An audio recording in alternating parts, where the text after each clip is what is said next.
Hey guys, what's going on? I'm Albert. This is Jaylee, and we're here with Dr. Lack today. So, hello. Dr. Lack, if you could kind of introduce yourself and tell us a little bit about what you do and your passion. Sure. So I'm a clinical psychologist and professor here at the University of Central Oklahoma.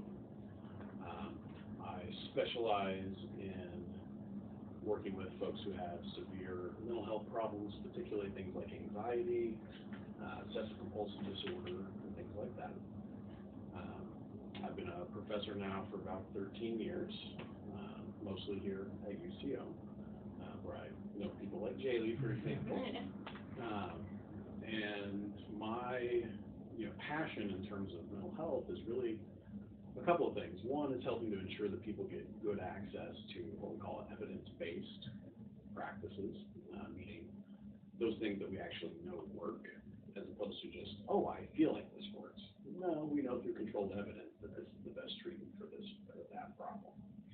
So that's one, and two is kind of helping people gain access to that kind of care. So not just more clinicians being trained in that, but people being able to access that through training clinicians, through training students, or through the work that I do through things like the Secular Therapy Project, which helps ensure that people who want access to that kind of care can at least try and find that. And you're talking about access. In Oklahoma, there's a huge barrier for access to these kind of resources and services. What do you see as one of the biggest problems that causes such a big barrier for most people? Yeah, so I think you actually, this is not necessarily unique to Oklahoma, but you have different levels of barriers. So you've got, for example, individual barriers in terms of maybe I don't have enough finances to access it, or maybe I don't even know that this is something that I can access or that would be useful, right? So I don't even know that there is a treatment for this or that. I don't even know that I have a problem necessarily. It's just kind of who I am, right? And then we have larger scale societal barriers, like, for example, stigma towards people who have mental health problems, or the idea that behavioral or emotional problems are not worthy of treatment, or you should just suck it up, or just stop feeling anxious. Oh, okay, that worked. I hadn't tried that. Yeah. And then, of course, we have larger scale problems in terms of access on a statewide level. We don't have tons and tons of mental health practitioners overall. And we don't have tons of really good, well-trained mental health practitioners. So even if I see somebody, I may or may not be seeing somebody who's using evidence-based, gold standard kinds of treatments. And that can be at the therapy level, or that can be at the medication level, seeing a psychiatrist. So you've got these different barriers kind of at each level. When you put those all together, you end up with having a lot of people not accessing the care that they need. Yeah, I mean, and that's a big one, because I think you're right. We have people that practice therapies that are not necessarily evidence-based, and they think, oh, this works. What are your thoughts?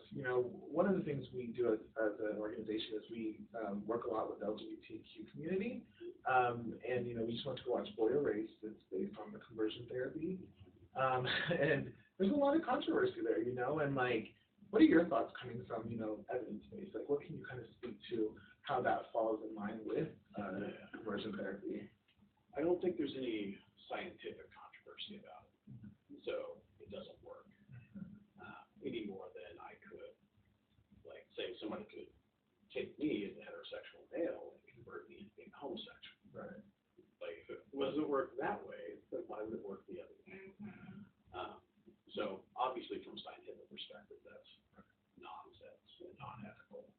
And a lot of individual states have actually criminalized the provision of such services because they recognize how unethical it is. But we still see people doing it. Yeah. Which is, unfortunately not too different from a lot of other kinds of therapies that are out there that are the attachment-based therapies. For example, in general, don't do anything. Therapies that are particularly play-based and that's all they focus on, don't really do anything. There's huge numbers of therapies out there that don't have that support for them. But those aren't necessarily as actively harmful as something like conversion therapy, where we have great data showing that what happens when people go through this is that you increase rates of depression, anxiety, self-harm, suicides, where these others are more not harmful but not helpful. Conversion therapy is much more just harmful. What would, like, why do you think as a state, Oklahoma, obviously we know this, like we know the damage, we see the damage. Where do you think, like, where does Oklahoma stand as a state that they don't recognize, like, these things are a reality, or do you feel like maybe they're just kind of looking over it? Like, what do you think? Is that Yeah. So I think one of the big issues that you see in Oklahoma, like you see in most of, I would say, our more core states, where you have overall lower SES, is that, people have a hard time accessing any kind of healthcare, right? Not just mental health, it's any kind of health, whether that's medical, vision, dental, all of it, right? And so you have a lot of people who are literally just kind of struggling to get by on a day-to-day basis, survive rather than thrive. And when your focus is just on survival, you're not necessarily worried about, well, am I in optimal mental health? No, I'm just trying to eat something today, right? So you really have to have kind of those base levels of survivability in place before people really start worrying about these other things. And I think Oklahoma struggles with that thanks to a number of poor decisions made by our legislature the last decade plus. I definitely think we can agree on that.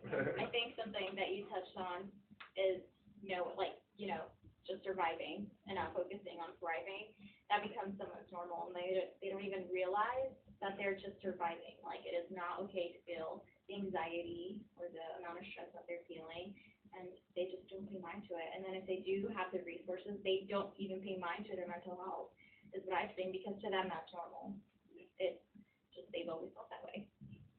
I mean, one analogy that I use pretty often is if I take let's say a frog, and I throw it into a boiling pot of water, it's going to jump right out, right? Because I recognize that's a problem. That does not feel good. This is bad. But if I take a frog and I put it in a pot of water, and I slowly heat it up, I just become adapted to it, and that's normal, and it feels fine, and you don't escape until eventually you do boil, right? and then you don't even realize what's happened. Yeah. And so when you have, particularly a lot of mental health problems, they don't just develop overnight. Mm-hmm. They gradually and slowly develop over the course of years to decades in some cases. And so you become, this isn't normal. I thought everybody was like this. Yeah.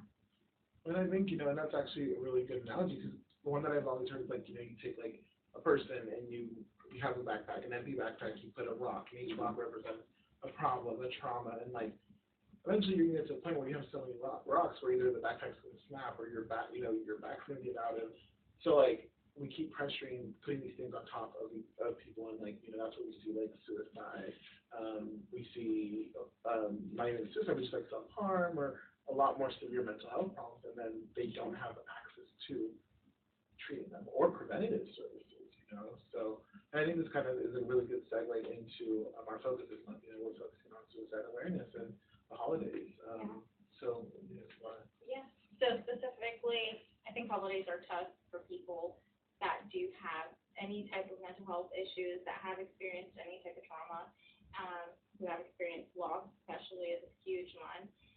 How would you know, or what are some, like, warning signs you would say that someone might be suicidal? Okay. Yeah. So one of the things to think about is that, suicide looks different in everybody, right? So it's not that there's like, this is why people commit suicide, right? So people have a whole huge host of reasons why this happens. But there are some signs, some warning signs that people have to look out for, just kind of general. One of those is kind of isolating yourself, right? Or not doing things that you've been doing, typically withdrawing from those kinds of situations you would normally do. Telling your friends, I'm not going to go out. no, I'm just going to stay here. You guys go do this thing. So isolation withdrawal is a big one.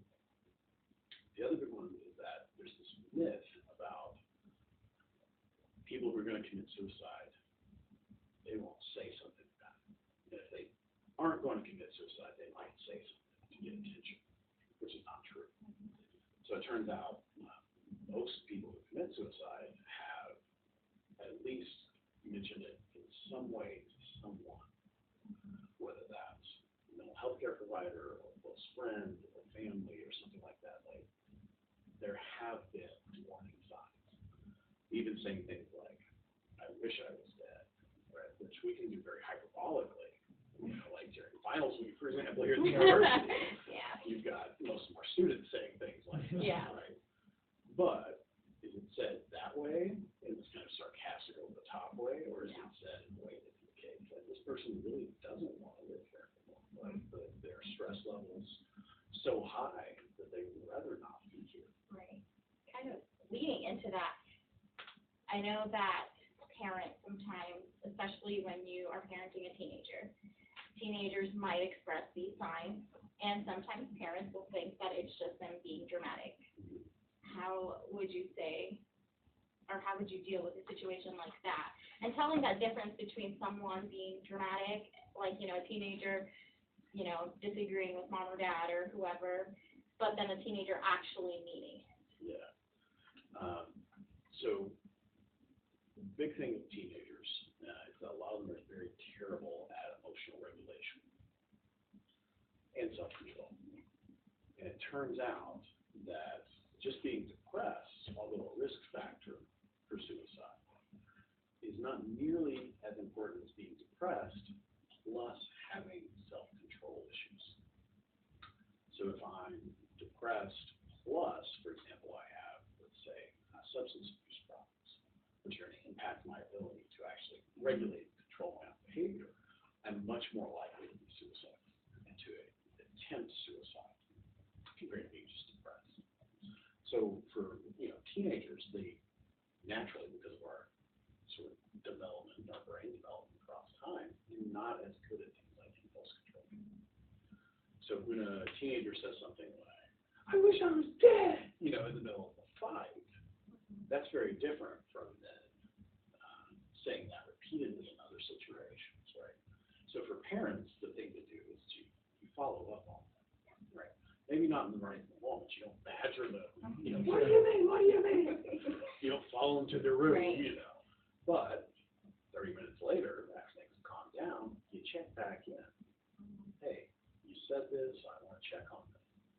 How are you actually feeling? Yeah. Like, I know we're fighting, we just agreed about this, but I'm concerned about you. I want to make sure that you're okay.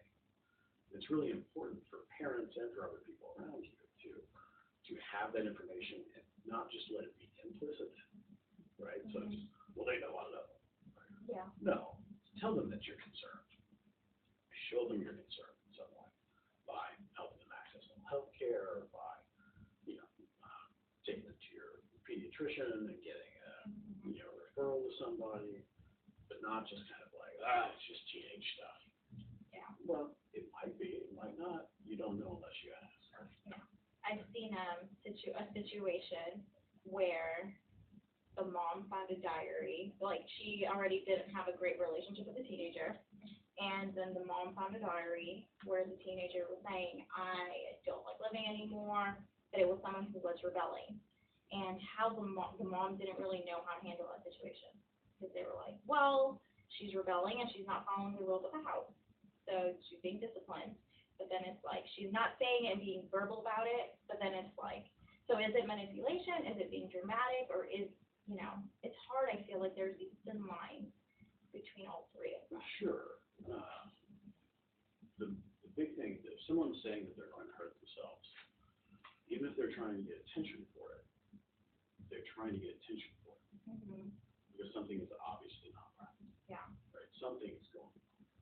And even if you might be like, oh, it's an attention-seeking behavior in a teenager who's rebelling. Mm-hmm. Okay, but she wasn't writing that on the walls of the house. Right. She's writing in a personal journal, Mm-hmm. right? Which indicates I'm not trying to get attention for Right. which is oftentimes the case. Is, you know, if I don't ask, I may not know, Mhm. and then later I'll say, well, it came out of the blue. Yeah. Suicide doesn't happen out of the blue. Um, it's extremely rare that there's not some sort of long-standing history of Right. problems. Yeah. So questioning, right? Saying, hey, let's talk about this. Let's be honest about this and open about this, as opposed to just making assumptions. Yeah. Well, you know, we like to break it up and keep it a little light, so just kind of a fun question. So, you know, I noticed you have some superhero stuff in here. I do. Are you more of a Marvel guy or a DC guy? Well, generally speaking, I tend to like the Marvel characters more. I think they tend to be a little more flawed, right? Which makes them more interesting. Yeah. Mhm. The villains tend to be slightly less overtly villainy, right? So they've got motives that drive them. Yeah. I feel like they're funny too. Sometimes, yeah. Sometimes, yeah. But overall, much more Marvel. Yeah. There are certainly some great, amazing DC stories. The recent Scott Snyder run on Batman was outstanding, but generally speaking, midnight Marvel. Kind of going back to the whole reaching out to someone, whether they are a teenager or not, do you think that reaching out to someone who might appear to be showing, like, you know, those warning signs of suicide might increase the thoughts of suicide? No, that's a really good question, Jay. Because a lot of people have this idea of like, let sleeping dogs lay. Like, if I don't ask about it, they won't think about it. Wrong. No, it's still going to happen. You know. So let's say that you're feeling non-suicidal, and I say, "Are you feeling suicidal?" And you're not going to be like, Oh. "Well, I wasn't, but now." Now that you mention it, Now I kind of am. Thanks. Right? Like that's not going to be a thing, right? So there's no harm that comes from asking. You're not going to cause more mental health problems. You're not going to cause an increase in those. What you're going to do is tell them, hey, I care. I'm concerned. I'm checking in. You can talk to me about these things if you need to, which is all too common that people think. Yeah. Well, and I'm paying attention to you. Like I noticed the change. You know, like you are reaching out to me, and I'm aware of what you're saying. I think I think that's because I think that's the biggest fear too. Like, well, I don't want to implant it, but if, like you said, you know, they've been reaching out, people aren't listening. For them to have someone that acknowledges, like, hey, I I see you struggling. Something's going on here. What is it? Let's talk about it. Always much better than that. Well, just ignoring it, hope it goes away. Yeah. Yeah. I love that you bring it back to, you've been saying that there's always something that shows that they might be having these thoughts. And I've lost friends to suicide, and the first thing, and I for sure said it because I don't think that I was close enough to maybe see those signs on a day-to-day basis, but just but they were the happy ones. They were the happy friends. And sometimes I think it's tough to really admit and to acknowledge the fact that, yes, like, maybe someone from the outside might be like, yeah, but they were our happy friends. But if you're super close, I do think that there are signs like the isolation and maybe always pretending to be happy. I mean, Potentially, yeah. Yeah. Like if you never show any variation in your emotions, well, you're purposefully trying to hide something. right. I mean, it could be, right? Yeah. But yeah, there's almost always warning signs. You know, if you know what to look for. Yeah. And the warning signs usually not walking around saying, Mm-hmm. I feel like killing myself. Like that's not usually what it is. Yeah.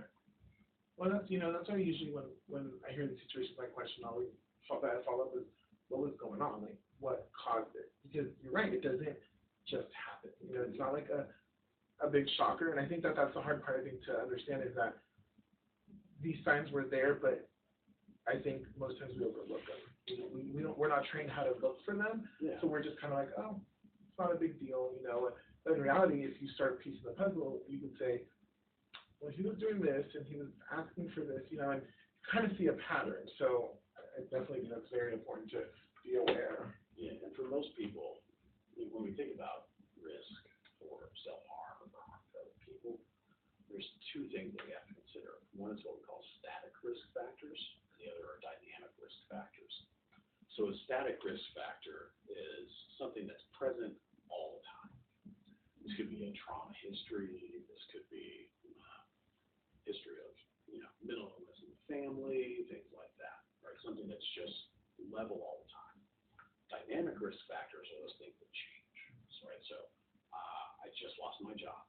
All of a sudden, my stress level goes up. My dynamic risk goes up. And if you're only looking at one or the other of those, then you're going to miss something, right? So when we're mental health professionals, when we look at risk, what we do is we try and look at both of those areas. Here's how you generally are at risk, and here's how you're at risk right now due to what's happening in your life. I think that's super important, looking at those two different things. Because we don't even, we're not educated, kind of what you were saying, about how to look for them. Yeah. A lot of people aren't. Yeah. And, that you can certainly educate yourself. You can do things that are called QPR training, which are trainings that are specifically designed to help people learn how to recognize warning signs of suicide and then how to intervene in those areas. You can also, without formal training, you can still go on things like online for like suicide preparedness.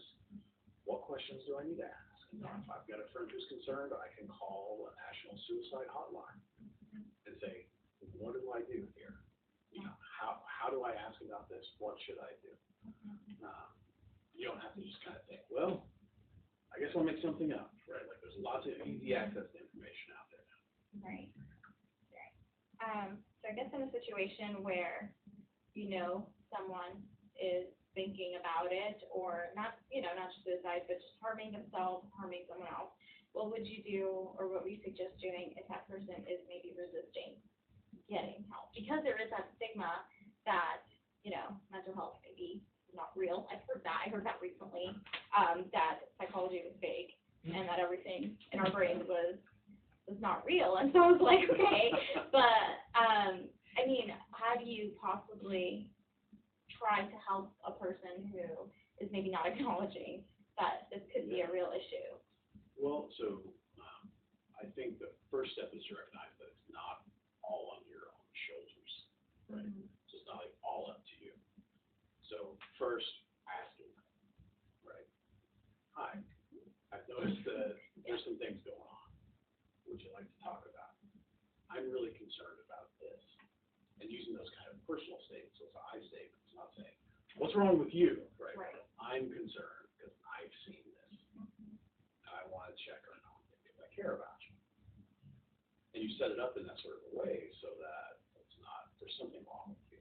Right. It's, I'm concerned because I care about you. So setting that up first and directly asking things like, are you feeling like you might hurt yourself? Because again, it's not going to make them be like, well, I wasn't, but now I will. Right. You'll be like, oh, you can recognize that. Like I can say this out loud now. And then helping hook them into a support system. If someone's actively suicidal, so you're worried that they're going to hurt themselves right now, call 911. Most districts have certain police officers that are trained to come out and provide an assessment of, is this person right now at a danger to themselves, and to such a level that they need to be protected from themselves, and that they can be put into things like 72-hour hold or whatnot. If it's not that severe, then you can always, let's find you a therapist, right? And that can be if someone's on a college campus, let's go over to the counseling center on campus, or that can be, hey, let's go online and find you a therapist, or let me call the nearest place and find you a therapist. Yeah. I think it's so great that you brought up the college students having a place to go to. I know when I started college, first of all, I had no idea that I had anything going on, or that, I thought my stressful life was everyone had a stressful life. So then I heard about UCO having the Center for Wellbeing. Yes, I always forget the name of it, but I always brag about it, because I'm like, that place literally saved my life. It's free. And it's free for students, and I think so many people don't realize that they have those resources. I for sure did. I mean, I went to 3 different schools before coming to UCO, and I had no idea that they did that. But Yeah, and I mean, pretty much all universities, Mhm. and even community colleges have yeah, a center for that. yeah, yes, I think that's great. Random question just popped into my head. Did you ever watch the show 13 Reasons Why, or hear about it, I or? heard about it, I never watched it. Okay. I watched it on TV. So, Yeah. Yeah. So I tried to watch it. It was a show about a girl. I guess she left. Was it 13 Tapes? 13 tapes. And yeah, she pretty much like committed suicide. But the whole series is based around each tape that she recorded about someone that had somewhat of a role to play in taking her life, or people she had reached out to her had caused some kind of harm or trauma towards her. So. But then after that show came out, from what I saw in the media, we all, like, I know it may not be 100% accurate, but people were kind of mimicking that. So how do you think that there is that thin line between, you know, making a show like this? Because from my understanding, like I said, I couldn't get through the whole show because it was just kind of like weird for me to see that side of it. But I've heard it was pretty realistic. Yeah. I don't know if you ever reached the end or something, but apparently they show something super. It's a pretty graphic suicide scene. Yeah.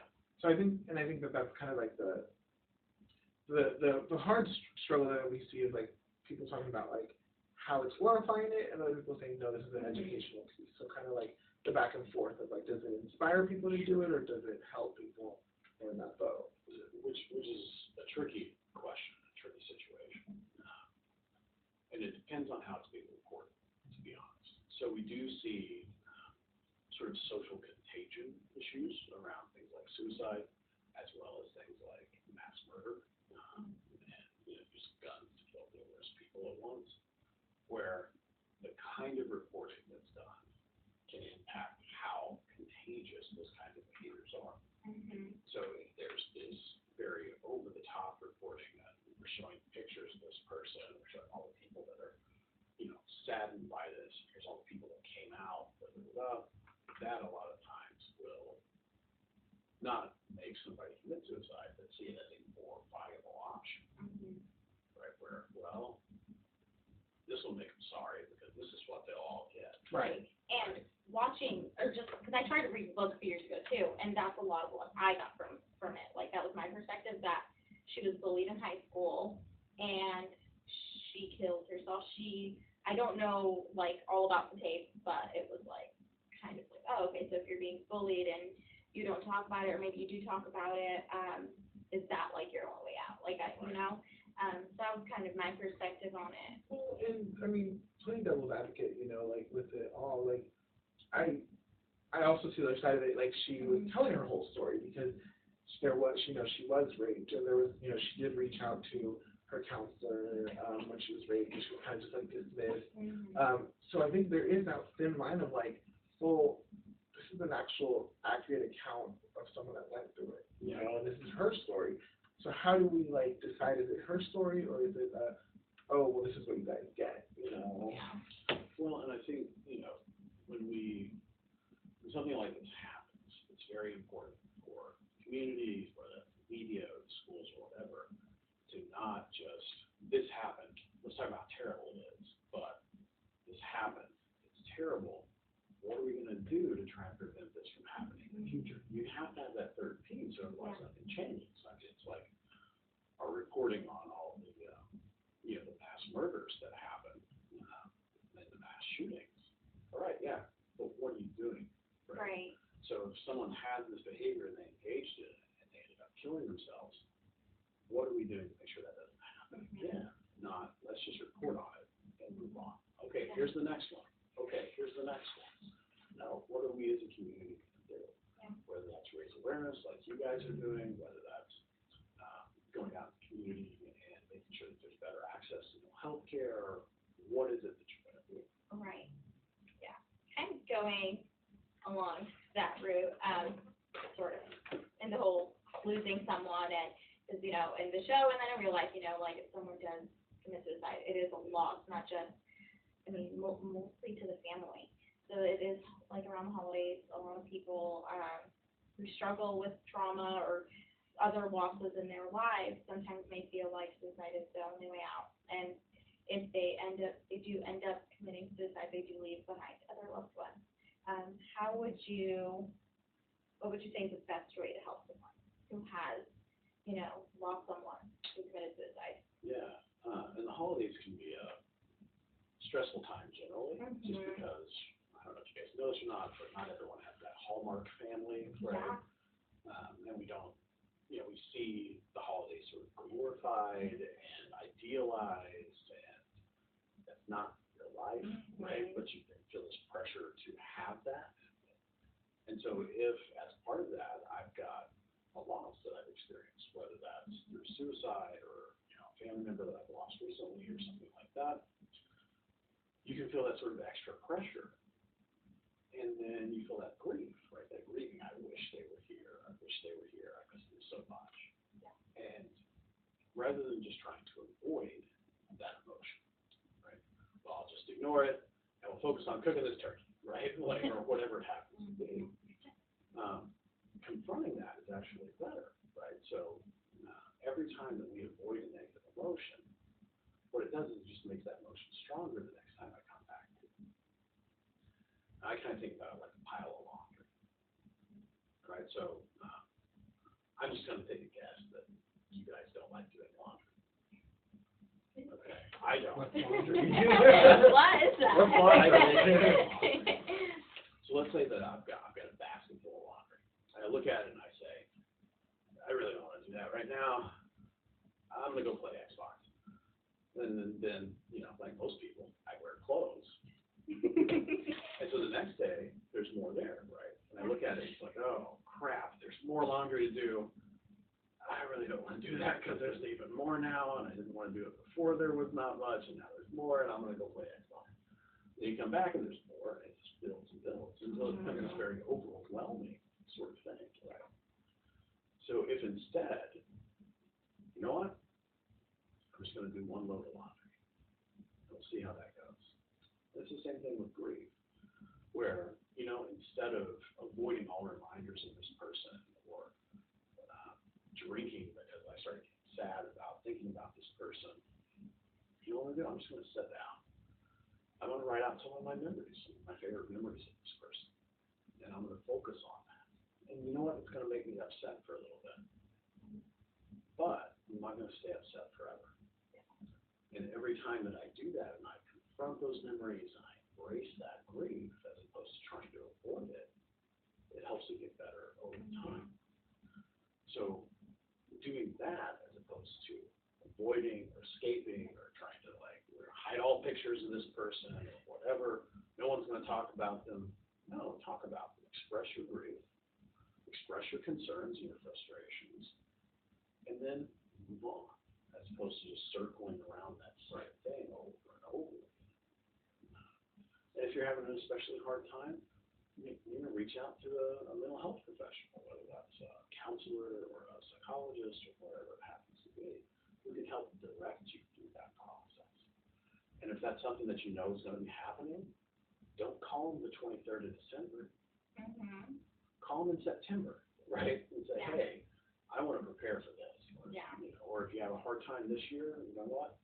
Call them January 2nd. Say, hey, I want to make sure this doesn't happen again. Yeah. So that you're prepared for those things, as opposed to just sort of springing it on me after I've avoided it all. I guess to wrap up a little bit, going along that, what are some resources that, I know we mentioned UCO has the clinic for students, but also just around Edmonds and OKC, if you know of any there. Sure. Yeah. So if you are in a university or a college, definitely reach out to your student counseling center on campus. They tend to be no cost. They tend to be very accessible for students. A lot of them have walk-in policies where I'm stressed, I need something right now, I need to talk to somebody right now, go in and do that. But then we also have our community mental health centers around, places like Edmond Family Counseling here in Edmonds, or Sunbeam Family Services, or North Care Services that are community-based and can help provide those kinds of services for you. You can also always use online therapy finders. The trick with that is making sure that you find somebody who's good. Yeah. Right. recommend one that's called Find CBT. Stands for Cognitive Behavioral Therapy. FindCBT.org. It's got lots of really good options on there. You can also reach out to like people like myself, for example. I'm very easily findable online. Yeah. And I make literally dozens of referrals each month because somebody will just contact me and say, I need help. Okay, go see this person, go see that person. And then just reaching out to family and friends too and saying, hey, I need help. Yeah. And letting them help you. Because sometimes when you're depressed or you're, just really having a tough time, just asking for help alone is tough, let alone finding that help, right? So just having that courage to say, you know what, I do recognize that I need help. Somebody help me, please. Back to a little lighthearted question. With the holidays, potato pie or pumpkin pie? Oh, pumpkin pie, definitely. Yeah. Yeah, pumpkin pie. I can't really do sweet potatoes. No? It's just not a thing I do. I know. My son loves them. I make them for him, but I don't know. It's like, it's not a potato, but it's orange. Did you do the purple one? I grew the purple one Oh, really? years ago, actually, yeah. For some reason, I was fine with that. Okay. You just don't like the orange one? I don't know. It's the sweet But you like potato the part. pumpkin. Okay, so it's not the color of it It's not. because it's like orange and orange. I'm kind of weird. I don't know. I just, Gotcha. And, because we're all about love, so, like, tell us in your words, why do you think love is very important, especially with a time where we see so much hate? Why do you feel that love is important? well, so for me, as a behaviorist, right, so love is about what you do, right? So how do I show that I care for somebody? And being able to show that I care for somebody, whether that's I care about you at human levels because you're a human, or I care about you because you're a special person to me for whatever, is all about showing you, what am I doing, right? What am I doing to indicate that? Because a lot of people find it very easy to show hate, right? And to demonstrate those hateful kinds of behaviors. But love is about generosity, and it's about kindness, and it's about me wanting you to have a better life, right? And so for me, that's important because that shows that I want something outside of myself to be improved. And unfortunately, we have a very individualistic focused culture in the U.S., right? It's focused on meaning a lot of times, and our media drives a lot of that. And so if I instead focus on how can I improve myself by improving you, to me, that's the whole point of love, is how do I increase the goodness that's out there in the world, not just by focusing on, well, I have more stuff, but by focusing on how do I improve somebody else's life, even to a small degree. I held the door open for somebody, right? Whatever it happens to be, that's a small act of kindness, which is an aspect of love. I love that. Yeah, there you have it. Love. So that's all we have today, guys. Thank you very much. Yes, Love OKC with Dr. Lau.